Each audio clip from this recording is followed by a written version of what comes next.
Assalamualaikum warahmatullahi wabarakatuh. Halo, selamat pagi sahabat, apa kabar? Di pagi hari ini Jumat 26 November 2021, saya Ilham Dianta kembali hadir menemani aktivitas pagi hari Anda ya, pagi yang menyenangkan, udara yang menyegarkan, pikiran yang mudah-mudahan juga siap dengan segala tantangan apa yang akan terjadi pada hari ini, menyongsong dengan hal-hal yang baru tentunya ya. Baik, sahabat, di kesempatan pagi hari ini dari jam 7 sampai jam 8 seperti biasanya kita akan masuk di program Perspektif ya. Tentunya masih bersama dengan host utama kita, Bapak Dr. Suparto Wijoyo, SHM Hum, pakar bidang riset pengabdian masyarakat, digitalisasi dan juga internasionalisasi, dan juga aktif sebagai Wakil Direktur 3 Sekolah Pasca Sarjana Universitas Airlangga. Dan pagi hari ini kita akan menyoal tentang dunia pertanian di Jawa Timur, tantangan, hambatan, dan potensi. Nah, nanti yang akan berbicara terkait tema ini adalah Bapak Haji Ana Lutfi, SAG MSI, selaku Wakil Ketua Kelompok Tani Nelayan Andalan atau KTNA Jawa Timur, dan Presiden Republik Durian. Dan sahabat, Presiden Republik Durian. Ya, saya tertarik dengan jabatan yang terakhir sebenarnya ya. Baik, di kesempatan pagi hari ini seperti biasanya, Perspektif juga disiarkan secara serentak di beberapa LPPL Jawa Timur, yakni Persada Kabupaten Blitar, Kanjuruhan Malang, Pradia Suara Tuban, Suara Pacitan, kemudian Suara Sampang, Suara Madiun, Ersal Nganjuk, Magetan Indah, Praja Angkasa Trenggalek, Mardika Bondowoso, Ramapati Kota Pasuruan, RGR Tulung Agung, Remaja Klasik Radio Malang, dan juga Purwoboyo Kabupaten Madiun. Ya, sahabat, tentunya banyak hal ya yang akan kita singgung terkait dengan perkembangan pertanian ya, khususnya di Jawa Timur, karena segmentasinya kita persempit yaitu di Jawa Timur. Apakah saat ini kita ketahui lahan-lahan di lahan pertanian khususnya ya, tidak hanya di Jawa Timur sih ya, tapi di seluruh Nusantara sudah mulai berkurang mungkin dari beberapa tahun yang lalu ya. Nah, apakah saat ini ada solusi ya mengenai berkurangnya lahan pertanian khususnya di Jawa Timur? Baik, kita sapa. Assalamualaikum, selamat pagi Cak Parto. Waalaikumsalam warahmatullahi wabarakatuh, Mas Ilham. Ini ada di barisan depan atau tengah ini duduknya? Barisan tengah, Barisan tengah ya. barisan tengah untuk itu berani aman, Aman aman. ya. Nggih, baik. Monggo silakan Cak Parto. Nggih. Alhamdulillahirabbil alamin, sahabat Perspektif dimanapun berada, kita sudah bersama Mas Ilham yang senantiasa mengawali, menyemarakan acara Perspektif pagi ini. Insya Allah tambah barokah, wong siarane pagi, pada Nggih. subuh, gila pada subuh. Nggih, Masuk amin. waktu duka, syuruk. Jadi masuk waktu duka, yang semula sholat duka, ojo lali. Ya. Dan Mm-mm. tambah rezekine akeh. Sopo ngerti mari sholat, salam ke kiri ke kanan, dadak langsung ketok duren, ya. Ketok Ketok, tok, ya. ketok gambare ya. Ketok duren sok, ngono syukur-syukur nek wis mari kelihatan. Biasanya kan itu jadi impian-impian. Heeh. Dan impian ini akan menjadi kenyataan karena kita sekarang, Mas Ilham dan sahabat Perspektif, bersama dengan Presiden Republik Duren, ya, Mm-mm. Presiden Republik Duren, orang muda, energik, penuh kreativitas. Malang melintangnya itu mulai dari urusan ormas, urusan politik, ya politisi barang, Mas, politisi Mm-mm. barang. Dan kemudian pengembangan sayap, bukan pertobatan, tapi ini adalah pengembangan sayap kreativitas membersamai kaum petani. Dan apalagi kemudian urusan perdurenan raja dari sebuah buah. Katanya begitu di dalam Mm-mm. banyak referensi. Siapakah anak muda yang hebat itu yang dihadirkan melalui LPPL Radio Suara Sidoarjo dengan seluruh jaringan LPPL se-Jawa Timur ini? Dia adalah adinda saya, Haji Ana Lutfi, orang muda kita. Assalamualaikum. Waalaikumsalam Assalamualaikum. warahmatullahi wabarakatuh. Mas Anda, Nah, Mas Prof. oh Sehat, ya, Mas Prof. alhamdulillah, alhamdulillah bisa membersamai acara perspektif senang. Biasanya Mas Ilham Nggih, nggih. ikuti nonton-nonton ngobrol-ngobrolnya Mas Ana Lutfi Mm-mm. ini ya dari Padepokannya langsung biasanya itu ya. Nah, hari ini kita nanti akan mendapatkan satu perspektif yang tentunya memperkaya khasanah keilmuan urusan petani. Adakah kita hari ini itu sadar setiap butiran nasi yang kita makan, jagung yang kita makan, kacang hijau yang kita makan, kedelai yang kita makan dan minum nih jadi susu Mas Ulta. Mm-mm. Buah-buahan yang kita petik, itu kita kemudian ingat siapa yang menanam, siapa yang nandur, siapa yang ngeramut, sampai bisa hadir di sendok kita dan itu kita makan. Dan pernahkah kemudian kita memikirkan bagaimana nasib-nasib yang menandur ini, nasib dari mereka semua kaum petani, kaum pekebun, peternak, pokoknya yang bisa memberikan asupan makanan kita itu. Pernahkah kita ingat mereka dan kemudian kita membincang, kemudian berdoa untuk kemuliaan mereka? Saya yakin kita banyak tidak sadar, tidak ingat, bahkan kita terlalu abai. Adakah kemudian gubernur, bupati, wali kota, presiden, menteri, anggota dewan, kemudian senator, ingat sungguh-sungguh dengan nasib mereka secara nyata? Apakah kebijakan-kebijakan negara ini menghidupi petani atau meminggirkan petani, bahkan sebenarnya merencanakan satu tragedi pembunuhan berencana tentang nasib-nasib petani masa depan dengan pengurangan lahan. Mm-mm. Jadi kalau bunuh petani itu bukan kemudian ditembaki dor-dor Mas. Lahannya dikurangi ya iso, diserbu dengan produk-produk impor ya iso, ya toh, Mm-mm. dilakukan ketoke itu ono food forestry, engko ono kehutanan sing digawe, tapi hutannya kan ya tambah berkurang, tambah menyempit atas nama ekonomi. Itu juga kebijakan-kebijakan. NTP petani kita berapa? Oh, di Jawa Timur berapa? Masih rendah ataukah naik? Padahal sumbangsinya untuk PDRB di Jawa Timur luar biasa. Tapi saya yakin nanti yang tahu persis tentunya presiden orang-orang petani, khususnya Presiden Duren, Republik Duren yang akan banyak tahu gitu ya. Mm-mm. Untuk itu kita sekarang ingin bagaimana orang muda kita melihat pertanian. Karena apa? Wajah pertanian masa depan itu Mas Ilham, Mm-mm. itu diketahui dari wajah kaum petani hari ini. Iya. Apakah wajahnya seperti Mas Ana Lutfi? Nah gitu toh. Kemudian apakah wajahnya ceria, buram, penuh senyum, ataukah sebenarnya ringkih karena kebijakan yang tidak berpihak? Pupuk saja sudah, Anda bisa bayangkan pupuk di Jawa Timur bisa sulit, padahal pabrik ini Jawa Timur misalnya. Itu kita lihat di beberapa wilayah petani. Hari ini saya komunikasikan hal-hal semacam itu di diskusi-diskusi kecil. Bagaimana Surabaya juga membangun urban farming misalnya. Ini perjalanan menuju rumah dinas wali kota ke Surabaya Mas Ilham. Mm-mm. Agar semakin peduli dengan juga nasib petani. Nah, sore siang nanti saya harus ketemu juga Bupati Ponorogo.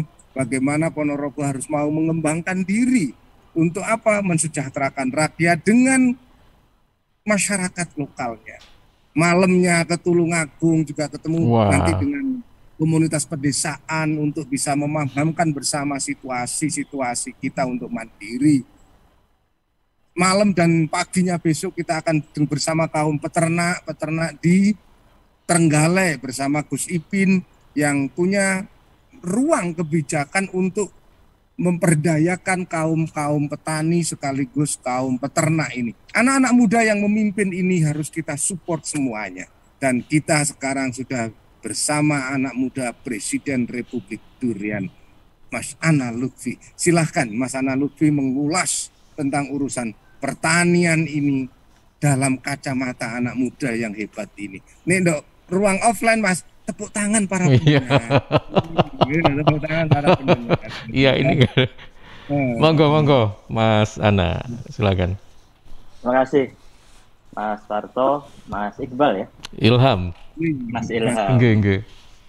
Alhamdulillah luar biasa pagi hari ini saya diberikan kesempatan manggung ini yang baru pertama di komunitas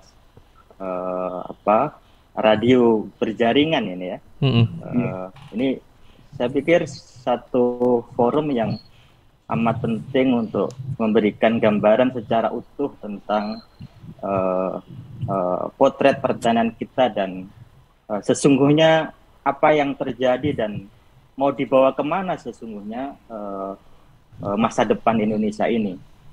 Saya pertama sampaikan ke Mas Ilham dan Mas Parto dan para pemirsa di Jawa Timur dan tanah air bahwa sesungguhnya kalau pemimpin negeri ini punya komitmen kuat terhadap masa depan negeri, itu mestinya sektor pertanian ini menjadi satu sektor yang mendapat prioritas mulai dari politik anggarannya, ya itu mesti harus tergambar secara baik.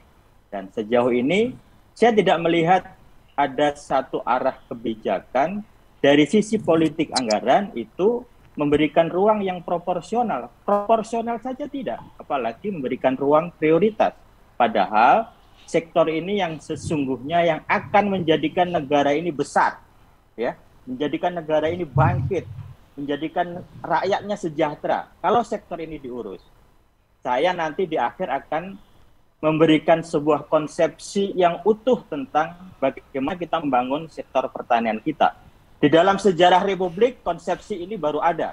Cek saja nanti, Mas Parto, di referensi-referensi pembangunan pertanian, konsepsi ini baru saya lahirkan dan saya lahirkan di ruang yang kecil, ya, di satu kampung di pinggiran Blitar yang namanya Kampung Ngaglik, Desa Ngaglik, Kecamatan Serengat, Kabupaten Blitar.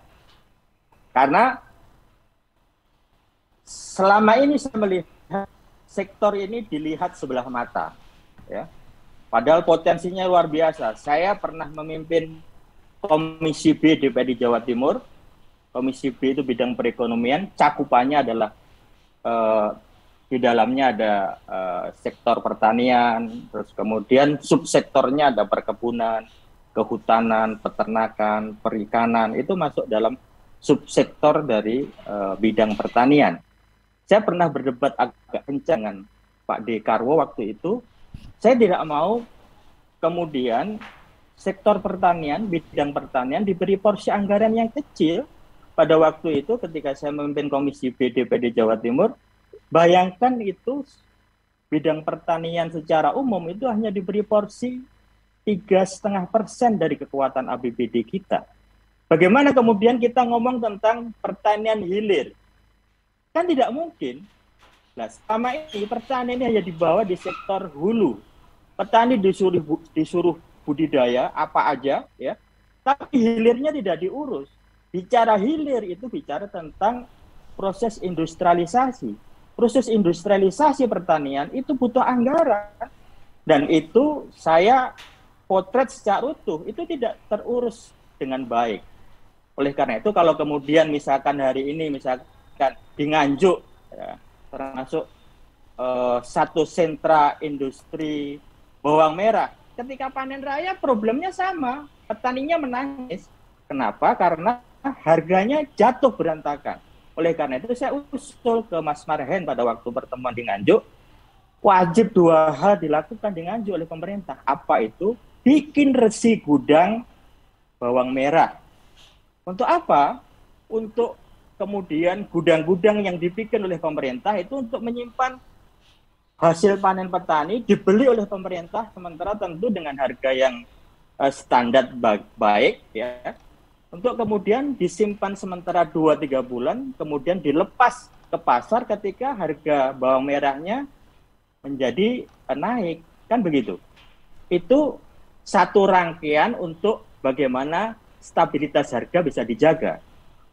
Berikutnya saya sampaikan ke Mas Marhen, PLT Bupati Nganjuk, ini ngambil contoh kecil saja, mesti bawang merah yang tidak premium itu mesti diolah, butuh teknologi tepat guna. Sederhana sekali, anggarannya tidak banyak, ya. Banyak perguruan tinggi yang bisa diajak untuk bekerja. Salah satunya saya sebut aja, di Surabaya itu ada UPN, ada Fakultas Pertaniannya. Fakultas Pertanian UPN ini memproduksi alat-alat pasca panen, teknologi tepat guna yang sederhana tapi bisa digunakan untuk misalkan bawang merah menjadi bahan untuk bikin makanan, karena bawang merahnya digoreng menjadi bawang merah goreng. Itu pasti akan punya nilai tambah.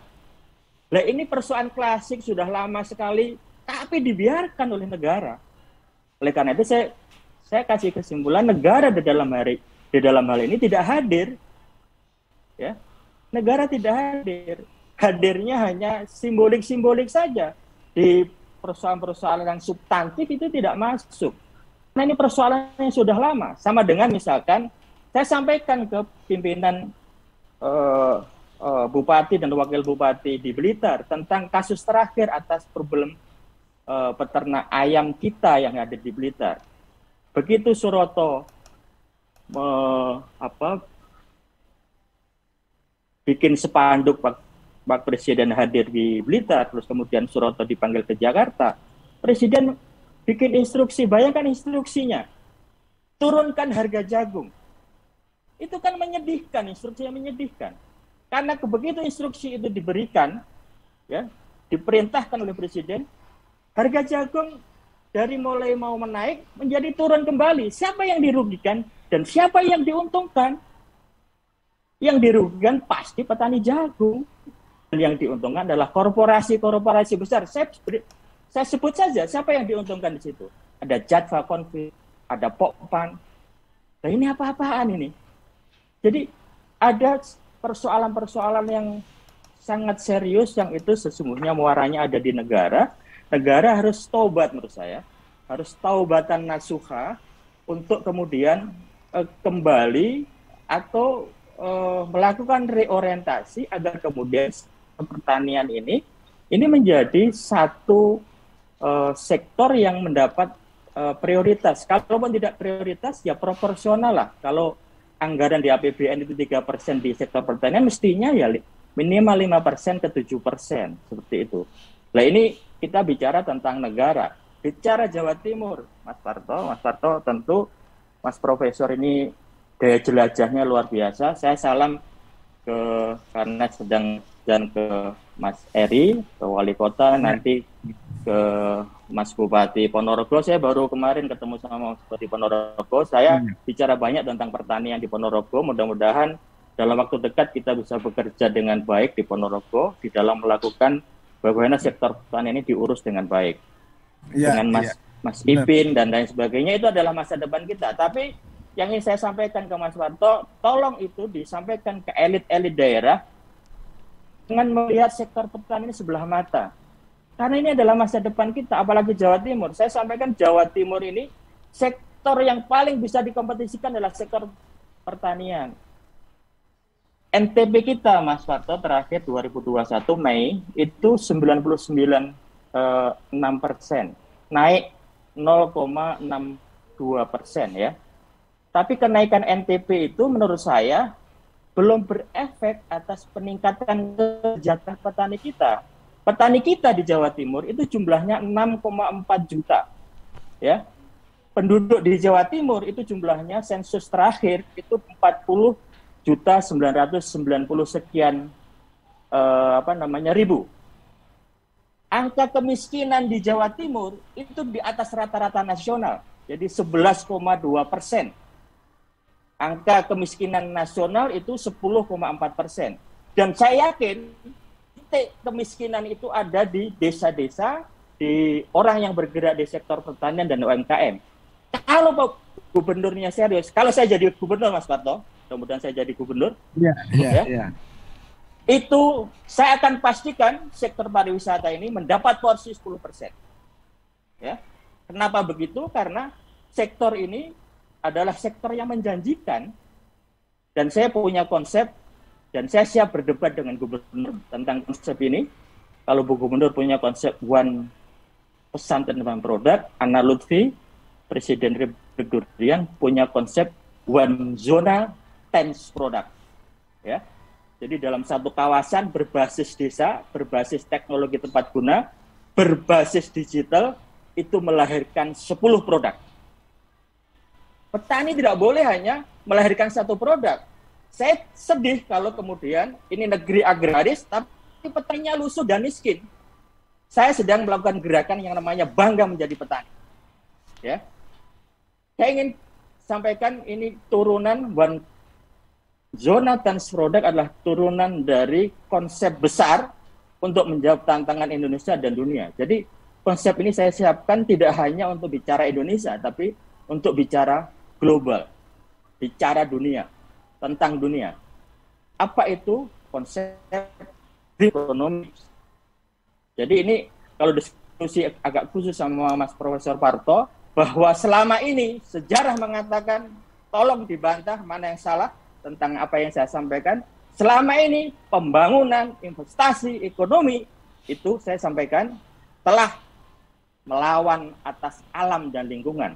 Jadi pembangunan, investasi, ya, ekonomi itu face to face, berhadapan-hadapan dengan alam dan lingkungan. Oleh karena itu hari ini Indonesia dan dunia dihadapkan pada 3 problem besar yang dunia sedang bingung menghadapi 3 problem besar itu. Apa itu? Problem pertama adalah problem perubahan iklim yang ekstrim. Yang kedua adalah kita akan hadapi krisis pangan dan energi. Dan yang ketiga kita akan menghadapi yang namanya problem kerusakan lingkungan. Oleh karena itu saya siapkan konsep yang namanya Green Economic Growth yang turunannya adalah lahir yang namanya One Zona 10 Product berbasis desa, berbasis teknologi tepat guna, dan berbasis digital. Kenapa digital? Karena 4.0 adalah era digital. Dan kita sedang menjalankan di masa 5.0, kita sudah waktunya untuk melakukan kolaborasi. Nggak waktunya kita sendiri-sendiri. Pemerintah, giat pertanian, pengusaha, dan lain sebagainya, legislatif harus bersatu, berkolaborasi untuk menatap masa depan Indonesia yang lebih baik. Saya teruskan yang One Zona 10 Product. Jadi ini sesungguhnya perwujudan dari agenda revitalisasi bidang pertanian, perkebunan, peternakan, perikanan, dan kehutanan. Jadi Mas Parto dan Mas Ilham dan para pemirsa ingin saya sampaikan bahwa di kawasan itu akan melahirkan satu adalah produk pangan dan buah-buahan. Ya. Lah, saya menemukan dari sekian saya keliling Jawa Timur, terakhir 2 tahun terakhir saya keliling terutama di Blitar, itu menemukan lahan yang tidur di pekarangan warga itu tidak kurang dari 10-20 hektar. Tentu posisinya menyebar, tidak menyatu dalam satu kawasan, tapi pasti ada di kawasan desa. Oleh karena itu, kenapa kemudian saya tawarkan konsep One Zona 10 Product itu adalah karena saya melihat ada potensi yang sesungguhnya bisa dimaksimalkan, sementara ini tidur. Ada tanamannya, tapi tidak produktif. Jadi, One Zona 10 Product itu adalah jawaban atas masa depan kita dan penyelamatan peradaban umat manusia dunia.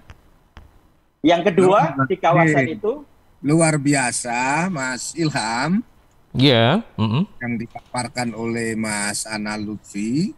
Dan yang tentu akan ditantang gini, yang kedua apa rek? Yang kedua rek? Yang kedua ikuti dulu komersial berikut ini. Kan gitu, ada isu alih sendok radio liyo aku langsung wayai komersial break ya. Oh iya.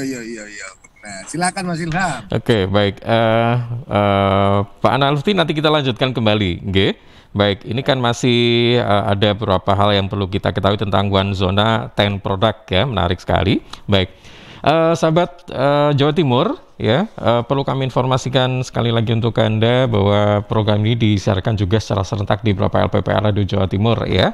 Dan kami juga terima kasih atas atensi yang sudah masuk ya di kesempatan pagi hari ini dari Bapak Sumarno. Pak Sumarno mengirimkan 4 pertanyaan, tapi nanti ya Pak ya, saya sampaikan nanti kita jeda sejenak, kurang lebih 5 menit. Ikuti beberapa slot berikut ini. Tetap bersama kami.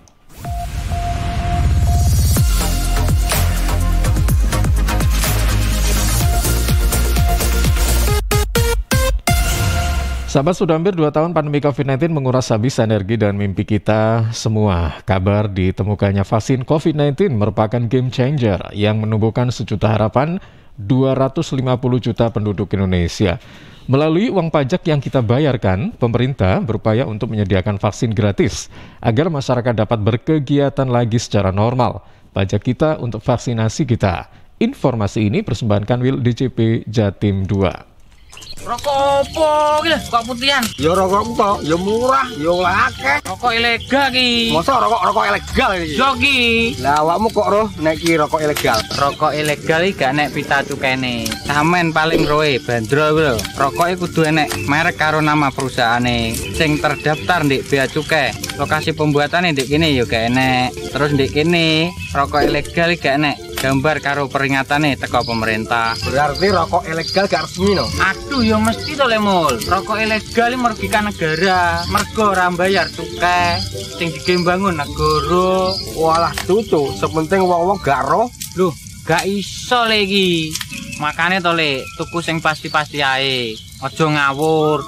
Laporkan peredaran rokok ilegal ke kantor Bea Cukai terdekat atau hubungi nomor 1.500 225 1.500 225. Iklan layanan masyarakat ini dipersembahkan Bea Cukai Sidoarjo. Ayo, ngewangi Bea Cukai, berantas rokok ilegal. Bea Cukai Sidoarjo, fokus mengawasi, tulus melayani. CHEERS, cheers. CHEERS, cheers.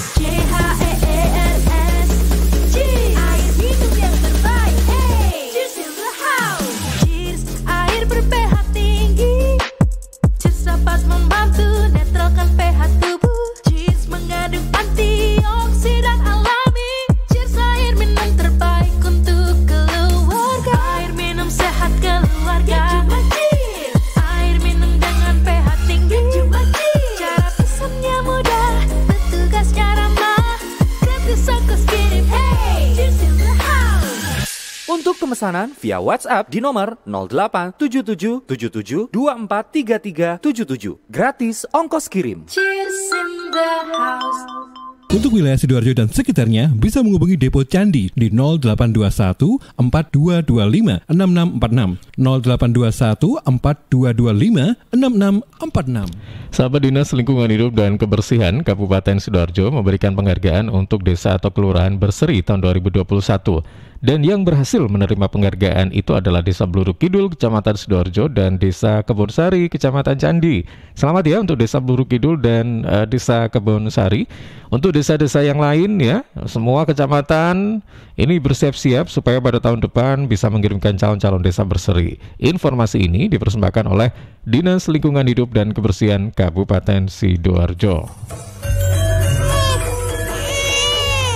Arek-arek iku rame lapo sih? Mulakno, nek dikandani wong tuwek dirungokno, nek durung siap duwe anak, gak usah rabi. Anake loro, pilek, watuk, ono seseke. Loh, bahaya iku. Momong dorong budalo nang bidan. Hati-hati dan waspada ya. Demam, batuk, dan susah nafas bisa jadi itu tanda-tanda pneumonia atau infeksi paru-paru. Penyebabnya bisa virus, bakteri, atau jamur. Mudah menular lewat droplet saat batuk atau bersin. Tapi ini bisa dicegah dengan pemberian imunisasi PCV pada bayi dan anak. Imunisasi PCV selain mencegah pneumonia juga bisa mencegah radang selaput otak atau meningitis dan radang telinga tengah atau otitis media. Imunisasi PCV diberikan pertama pada bayi usia 2 bulan, dilanjutkan pada usia 3 bulan, dan dosis ketiga saat anak usia 12 bulan. Imunisasi PCV bisa didapat di posyandu, bidan, puskesmas, rumah sakit, klinik kesehatan, praktek dokter mandiri, dan layanan kesehatan lain yang menyediakan imunisasi. Lapo guyu-guyu dewe? Putune wis sehat, Cak. Wis diimunisasi PCV pisan. Seneng aku. Gak pengen ngeramut bayi maneh ta? Ayo tak gaweno.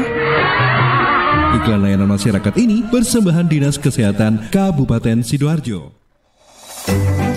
PT Inet Global. Sejak tahun 2005 bergerak di bidang ICT, Information and Communication Technology, Internet Service Provider atau ISP, web hosting dan domain, fiber optic system, dan satelit atau VSAT, memberikan layanan jasa koneksi internet ke seluruh dunia dengan kecepatan tinggi dan harga yang kompetitif. Juga memberikan solusi dan jasa konsultasi pendistribusian koneksi internet, menyediakan solusi ICT yang komprehensif, terpadu, dan disesuaikan bagi pengguna yang mencakup data infrastruktur, managed service, cloud computing, IT services, serta layanan digital yang fokus untuk memanfaatkan peluang yang mendukung dan menambah nilai pada bisnis utama tiap customer. Untuk layanan dan servis Inet, hubungi kantor pusat Jalan Kuningan Barat nomor 8 Jakarta. Telepon 021 299 66900. Kantor Surabaya, Intiland Tower lantai 11, Jalan Panglima Sudirman 101-103 Surabaya. Telepon 031 535 3955. 031 535 3955. Inet Globalindo, the best service for great solution.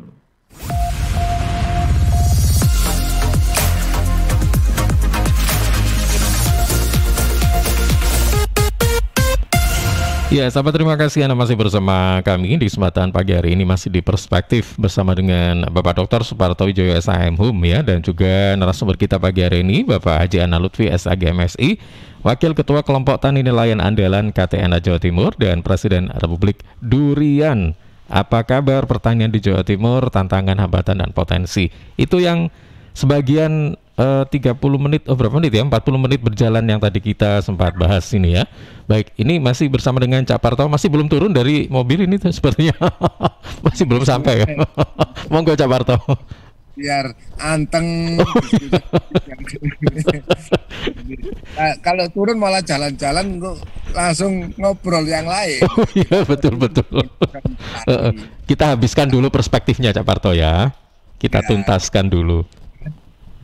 Dan kita sekarang sudah punya banyak catatan sebenarnya tentang nasib petani kita. Bagaimana negara untuk selalu kita dorong, kita kritisi, kita idik-idik, kita demo, kita berikan asupan yang di berbagai lini. Coba soal anggarannya, bayangkan kalau di pertanian sejak dulu itu, kok sekitar 3-4% dari total APBD, APBN misalnya. Bagaimana hal itu diberikan sementara kita sudah sepakat mayoritas orang Indonesia ini ya urusan jadi petani. Kalau petani di Jawa Timur dalam catatan Presiden Republik Durian tadi, adik saya ini, itu 6 juta kisarannya, Mas Ilham dan para pendengar kita.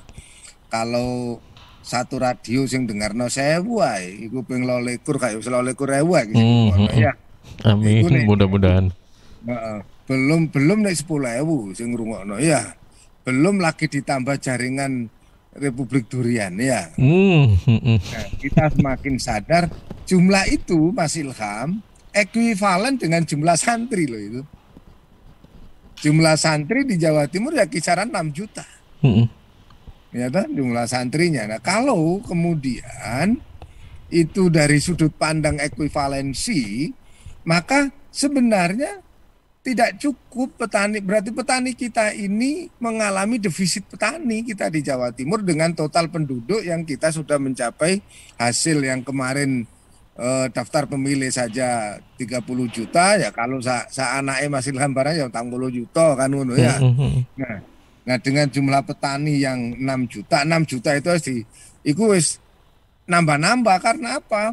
Kita ada kebijakan yang tidak memberikan ruang dimanapun kepada petani. Anak-anak desa tertarik nang Surabaya, di Surabaya Anda baca hari-hari ini di berbagai media massa kita, ada yang dijual, ono sing di perdagangan orang itu saya perspektifkan bukan urusan PSK. Ya, tetapi orang-orang desa yang kemudian di kota, ndok kota itu dadi tukang-tukang antar jemput, apa itu dadi tukang ojek, tukang tambal ban, tukang-tukang yang lain yang kurang produktivitas dan sumber daya ekonomi yang segera terrecovery. Bayangno ta arek teko desa nang Surabaya rene ceklan sepeda motor, nyicil satu motor, seneng jadi sopir Gojek atau sopir ojek kita ini, ya Mas Ilham ya. Iya. Tidak bangga dari petani. Nah, tadi diingatkan oleh adinda saya ini, untuk apa? Bangga jadi petani itu harus dipompakan terus. Dipompakan terus ya. Untuk apa? Kebutuhan produktivitas kita. Urusan hilir itu adalah urusan pangsa pasar. Kalau sudah panen, logikanya panennya itu harganya baik, petani bisa mesem gemuyu, keringet 3 bulan yang lalu terbayar, tapi harganya dijaga oleh negara. Kalau sampai ono panen tapi harga rendah, itu karena urusan supply and demand. Nggak boleh negara tidak membiarkan petani memasuki areal hilir dengan bertarung dengan korporasi, nggak boleh. Jadi negara hadir dengan resi gudang. Nah, dulu di Jawa Timur ya wis ono dibahas perda resi gudang ya zamane adinda saya ini gitu ya. Tapi bagaimana itu direalisir per kabupaten, punya resi gudang. Coba kearifan tradisional kita dulu itu, Mas Ilham dan sahabat perspektif, ndok setiap desa itu ya, mesti ono telogoe. Untuk apa telaga ini? Dan waduk-waduk, cek aja seluruh desa di kita itu dulu mesti ono telogo, ono waduke. Itu adalah untuk tampungan air waktu hujan dan dia menjadi sumber irigasi utama waktu kemarau. Sehingga nggak ono krisis air, nggak ono urusan perubahan iklim. Manuto wong tua-tua ndok Blitar nih gak percaya ya, ndok Blitar itu mesti ono ngono. Kemudian Mas Ilham, di daerah desa itu pinggir telogo itu mesti dulu ono gudang. Kalau sekarang dibuat bahasa resi gudang, pergudangan pangan ono buloke. Bulog tingkat dusun. Namanya lumbung pangan. Iya. Iku nek desaku Lamongan iku ngono. Biyen saiki dibongkar kabeh wis gak ono ngono iku saiki. Tak tinggal nang Surabaya soalnya bangga jadi dosen mau lho ya. Jadi ya, tapi kita tetap bertani di kampung itu ya. Nah, ono lumbung pangan. Dengan lumbung pangan tidak ada krisis pangan. Waktu bulan-bulan Juli masuki areal wilayah musim kemarau, terus nanti itu sampai pada bulan Agustus. Jadi Juni, Juli, Agustus nggak akan ada krisis pangan, itu kan jarang hujan. Ya, sampai di Septembernya, ya, itu apa yang terjadi?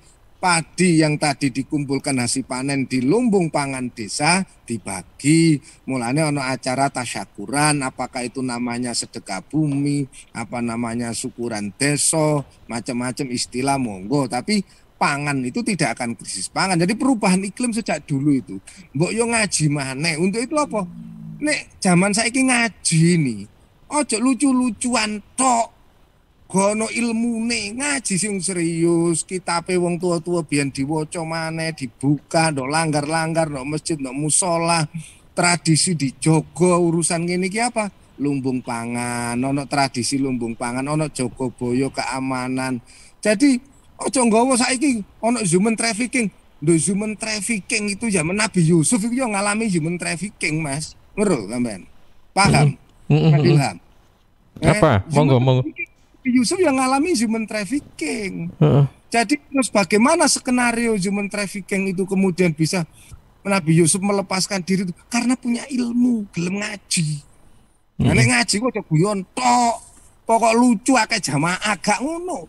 Ngaji sing ngene iki lho, ngrungokno anakku, adikku anak lucu ini, kita ngaji bertani kepadanya. Tapi syaratnya Mas Ilham.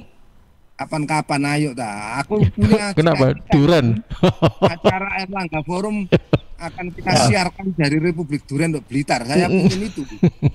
Nah dia mau bagaimana Pemda Blitar akan serius ngurusi hal-hal begini. Wakil ya pucuk-pucuk pimpinan di sana ya sih ana kasus-kasus hukum yang harus diselesaikan di Surabaya ngono. Nah dia tapi kita dorong masyarakat ini, teman-teman di Blitar, komunitas radio, komunitas petaninya yang didorong terfasilitasi, paling tidak ono adik saya Ana Lutfi ini menggebrak bangga jadi petani, kita semua menjadi punya apresiasi. Itu refleksi perspektif kita dari ide yang pertama. Padahal mau kedua. Nah, yang kedua dilanjut Mas Ilham, kita simak. Terus tapi itu sudah ada WA sama. Iya, ini sekalian saya bacakan nih Cak Parto ya. Dengar dibacakan itu. Ini satu sahabat tapi mengirim 4 pertanyaan dari Bapak Sumarno. Terima kasih Pak Sumarno. Jatim sebagai salah satu wilayah dengan status lumbung pangan nasional, harusnya harga beras lebih terjangkau kan Pak? Gitu. Apakah harga beras kita sudah terjangkau? Itu yang pertama. Yang kedua, bagaimana potensi ekspor komoditi tanaman pangan Provinsi Jawa Timur? Yang ketiga, bagaimana daya saing komoditi tanaman pangan Provinsi Jawa Timur untuk ekspor? Dan yang terakhir, keempat, bagaimana undang-undang atau pemerintah dalam mendukung kesejahteraan atau memayungi para petani? Monggo silakan, sekalian nanti dijawab ini. Nanti dijawab juga oleh adik saya. Jadi Pak Marno luar biasa. Untuk Jawa Timur kemarin kan ada Inapro ini di Grand City di Surabaya.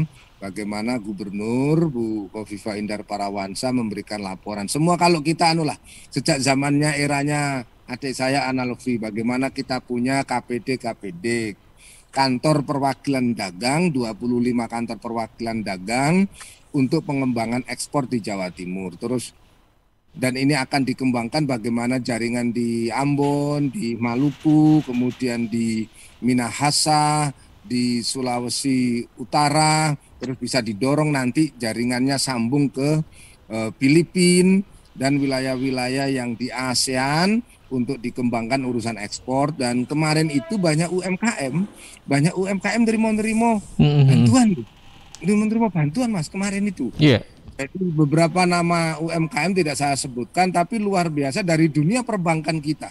Apakah dari Bank Jatim, dari Mandiri, dari dunia perbankan kita juga bantuannya sangat besar, mulai yang puluhan juta sampai yang miliaran kepada UMKM. Apakah penggerak di kopi, di batik, di komoditas yang lain. Bahkan kalau di Surabaya itu mulai bajunya, batiknya, celananya sampai pada sepatu dan seragam sekolah itu kan diwajibkan oleh ASN ini Mas Eri Cahyadi kan. ASN itu wajib memakai belanja kepada UMKM-nya.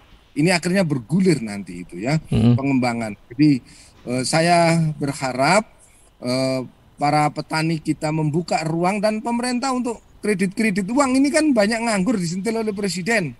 Kemarin di kabupaten kota itu aja tinggur noto rek duwe iku rek ngono nanti kok belanja gimana untuk petani. Saya yakin itu akan lebih bagus dan saya yakin bisa ditambah respon oleh pelaku petaninya ini yang bangga jadi petani. Silahkan itu sampai nutupe Mas. Nanti saya nanti baik. Ya. Silahkan. Jadi yang ditanyakan sama Pak Sumarno itu ada di dalam konsepsi kita, ya, yang one zona dan standar. Konsep ini akan menjadi efektif kalau kemudian yang punya konsep jadi pimpinan memang, ya. Kayak tadi di awal nyalono itu penting ya. Jadi kalau saya diperintah Mas Parto nyalon gubernur, insya Allah saya nyalon gubernur nanti. Ya, saya akan uji dulu konsep ini dengan Pak Khofifah dulu, ya kan? Saya juga akan bersiap adu konsepsi dengan calon presiden. Saya akan siapkan ruang publik, mudah-mudahan di komunitas radio ini nanti saya bisa disandingkan berdebat dengan Anies Baswedan boleh, dengan Pak Prabowo boleh, dengan Mas Ganjar boleh, Mas Ridwan Kamil boleh, Mbak Khofifah boleh. Kita uji konsepsi tentang bagaimana kita menatap masa depan Indonesia. Menurut saya masa depan Indonesia ada di desa dan desa adalah pertanian yang secara utuh tadi. Saya berani katakan ke Mas Parto dan forum di pagi hari ini, Kalau konsepsi one zona tens product dijalankan, minimal 3-4 tahun atau 1 periode maksimal, itu wajah Indonesia sudah berubah. Dan itu warga miskin yang tadi saya sebut di Jawa Timur itu yang angkanya 4,5 juta atau 11%, atau rata-ratanya di atas rata-rata nasional. Jadi kemiskinan di Jawa Timur itu 11%, 11,2%, itu angkanya di atas rata-rata nasional. Dan saya tahu itu titik-titiknya di mana. Kalau saya diberi kesempatan, apalagi bisa berkolaborasi sama negara, saya ingatkan kepada negara tentang sebuah konsepsi yang utuh ini. Dalam sejarah Republik baru ada konsepsi yang utuh ini. Itu saya berani saya sampaikan ini adalah solusi tentang Indonesia. Ya. Makanya kalau kemudian nanti saya berharap Mas Prato keliling ke beberapa daerah itu, tolong bisikkan ke kepala daerah tentang konsepsi one zona, tens produk berbasis desa, berbasis teknologi tepat guna, dan berbasis digital. Mas Marno, saya ingin sampaikan ke panjenengan bahwa daya saing kita itu masih rendah. Memang angka eksportasi produk pertanian kita di kuartal terakhir tahun 2021 itu meningkat. Jumlah total eksportasi kita atas hasil pertanian itu cukup besar memang. Itu di angka 500 sekian triliun. Saya punya angkanya tadi. Saya sempat catat dari Pak Menteri Pertanian. Laporannya. Jadi sebetulnya angka eksportasi kita meningkat, tapi belum selaras dengan peningkatan kesejahteraan petani kita lah. Yang mengambil sejahtera di mana nih Mas Parto? Ya. Tadi Mas Prato ngomong tentang kredit, saya agak tergelitik ini. Jadi ini ada KUR ya yang diluncurkan pemerintah. Misalkan Bank Jatim sudah di bulan terakhir ini, di bulan November ini sudah kucurkan KUR tidak kurang dari 50 triliun. Apa yang menikmati yang 50 triliun itu Mas Prato? Apakah petani kita? Apakah UMKM kita? Bukan. Yang menikmati kredit usaha rakyat ini adalah anak-anak yang dilahirkan oleh korporasi besar itu. Ini kan menyedihkan. Ini menyedihkan. Yang menikmati masih korporasi. Negara, ya, negara saya sampaikan, itu tidak berdaya ya, menghadapi korporasi itu. Mestinya negara adalah mengendalikan korporasi. Kan begitu. Kalau saya jadi presiden, korporasi saya kendalikan. Kalau tidak mau, kita tendang lah. Ngapain dia di Republik? Bikin susah aja. Kan begitu. Itu konsepsi bernegara yang benar. Karena dengan demikian, rakyat dilindungi. Rakyat dibahayakan. Stoplah ini. Praktek-praktek yang seperti ini. Kenapa korporasi diberikan ruang terlalu lebar di Republik ini? Nggak boleh dong. Saya akan melawan ini. Tentu dengan kekuatan kita. Melawannya dengan usaha-usaha konkret kita, Mas Parto, dengan konsep one zona tens product. Saya baru ngomong tentang produk yang pertama. Ya, produk buah-buahan, dan ini dipakai di lahan-lahan yang tidur tadi. Bukan yang lahan persawahan produktif gitu ya, tapi di lahan-lahan tidur, di pekarangan. Di pekarangan yang ada di desa yang jumlahnya kalau saya total di seluruh desa di Jawa Timur dan di Indonesia, di Jawa lah kita ngomong Jawa, itu ada lahan 10-20 hektar yang posisinya itu akan kita berdayakan. Kalau Anda memimpin, ini bukan kampanye Mas Parto, tapi saya kampanye dengan ekonomi, kampanye jadi presiden atau jadi gubernur. Tapi kalau kemudian nanti ditakdirkan untuk bertanding di 2004 di Jawa Timur, saya termasuk yang siap. Minimal siap adu konsep, ya. Minimal siap adu konsep tentang solusi, bukan asal debat loh ya. Saya tidak asal debat ini, tapi saya menawarkan konsep yang solutif. Produk yang pertama tadi saya sampaikan pangan yang ada di persawahan, kita ingin tingkatkan produktivitas sama satu, jangan hanya 6-7%.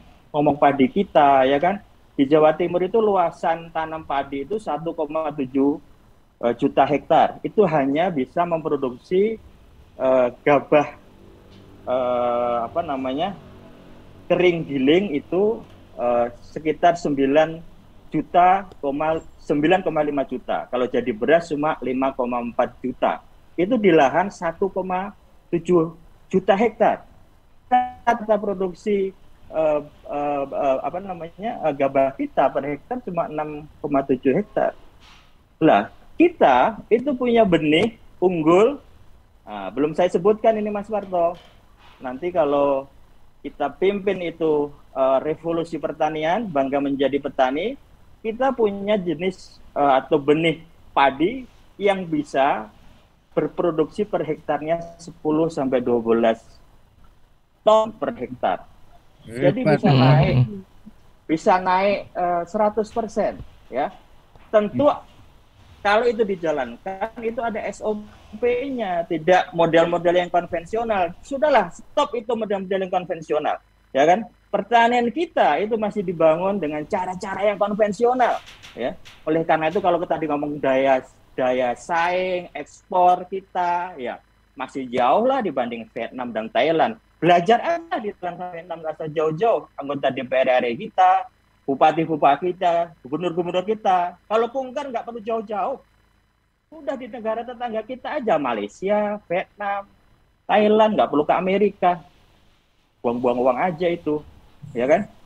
Ya. Itu kunker yang tidak punya visi, Mas Parto, ya. Ingatkan juga itu ke saudara-saudara Mas Parto, bupati semuanya, DPR RI, DPR provinsi, ngapain itu, buang-buang aja uang, terus kemudian tidak ada yang direalisasikan dari hasil kunjungan kerja ke luar negeri itu. Kunjungan kerja itu ya sama dengan jalan-jalan dan belanja, Mas Parto. Ini kritik dan otokritik. Saya pernah dulu anggota DPR, tapi saya kurangi kunker saya karena saya dulu pernah protes kunjungan luar negeri yang memang saya nilai itu menghambur-hamburkan anggaran gitu dan tidak efektif. Ya, saya kembali pada poin yang sama, ya. Saya tadi masih kasih contoh padi, belum jagung. Jadi memang waktu 1 jam, waktu yang sangat pendek, Mas Parto, ya. Saya berharap 1 bulan lagi saya diundang di sini. Tapi hostnya, ya, narasumbernya ada 2, Anna Lutfi dan Gubernur Jawa Timur, ya. Gitu ya. Sama Gubernur Jawa Timur, boleh dengan Ketua DPR di provinsi, 3 orang sama Mas Parto 4 orang. Berdebat secara utuh tentang bagaimana Jawa Timur dibangun, ya. Jadi ya luar biasa. Ini kalau saya pas di studio mahasiswa ndak pasta tak ngomong tepuk tangan Mas Ilham. Ya, betul. Tepuk tangan ini Mas Parto. Ini bukan saya tidak perlu tepuk tangan juga, bahwa apa yang saya sampaikan ini adalah sesungguhnya saya ini anak guru, bapak saya guru, almarhum, dan juga petani. Jadi kalau saya dapat Ketua Umum HKTI pun dengan USO, Pak Muldoko Jenderal, oke aja. Berdebat sama Fadlizon yang bukan petani jadi Ketua Umum HKTI, oke. Ya. Dan saya berdebat bukan hanya berdebat bicara, tapi saya sudah melakukan, Mas Parto, tentang konsep One Zona 10 Product. Jadi ruhnya saya punya gitu, ya, karena saya pelaku gitu. Silahkan, saya disandingkan siapa aja tentang berdebat tentang sebuah solusi tentang masa depan pertanian kita. Masa depan pertanian kita adalah masa depan Indonesia. Yang itu yang pangan, ya. Baru kemudian kita. Ya, dan sahabat perspektif kita tampaknya Mas Ilham. Iya. Monggo silakan. Satu renungan besar tentang masa depan petani kita. Yang kedua nanti harus kita selenggarakan. Ini kan belum tersampaikan yang kedua memang. Tapi karena waktunya sudah mepet, maka apa? Kita akan punya komitmen bersama. Cuma noto waktu Mas Ilham. Kita live dari areal Blitar, kita bisa sapa saudara-saudara kita, apakah wali kota, wakil wali kota Blitar, bupati, wakil bupati di Blitar, seluruh stakeholder, entah itu DPRD di kota dan Kabupaten Blitar.